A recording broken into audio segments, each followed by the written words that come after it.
Millennium, Hindi व्याकरण तथा रचना 6। पाठ 4, शब्द विचार। पढ़िए और समझिए। खर, ई, ल, आ, डू, ई, खिलाड़ी। पर, अ, द, अ, क, अ, पदक। ध्यान दीजिए, उपरिलिखित दोनों शब्दों में अनेक वर्ण हैं। अनेक वर्षों या अक्षरों के मेल से शब्द बनते हैं। शब्द दो प्रकार के होते हैं, सार्थक तथा निरर्थक। जिन वर्णों के समूह से बने शब्दों का कोई अर्थ निकलता है, उन्हें सार्थक शब्द कहते हैं। जैसे जिन वर्णों के समूह से बने शब्दों का कोई अर्थ नहीं निकलता, उन्हें निरर्थक शब्द कहते हैं।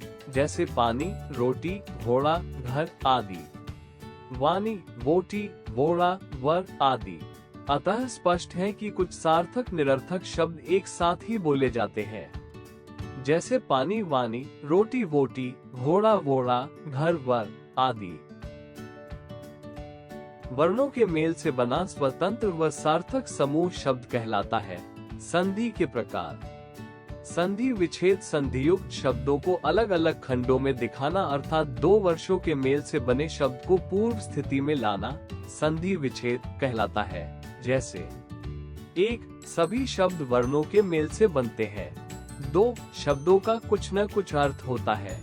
3. शब्दों से वाक्यों की रचना होती है।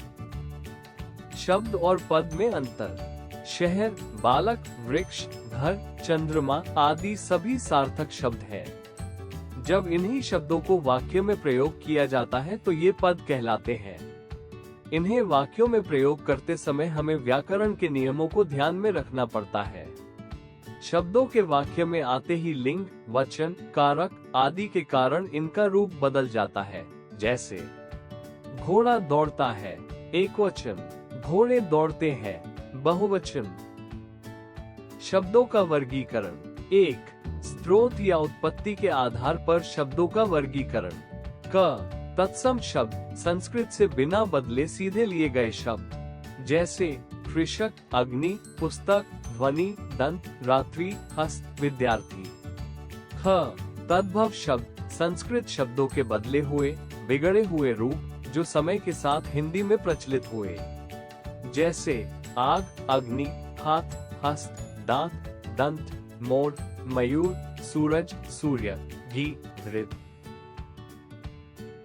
ग.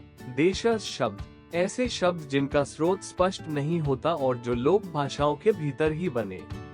जैसे लोटा, खिड़की, तेंदुआ, डिबिया, खिचड़ी, झटपट, गड़बड़, लड़का, भिंडी। घ. विदेशी, आगत शब्द, अरबी, फारसी, अंग्रेजी, पुर्तगाली, तुर्की आदि विदेशी भाषाओं से आए हुए शब्द।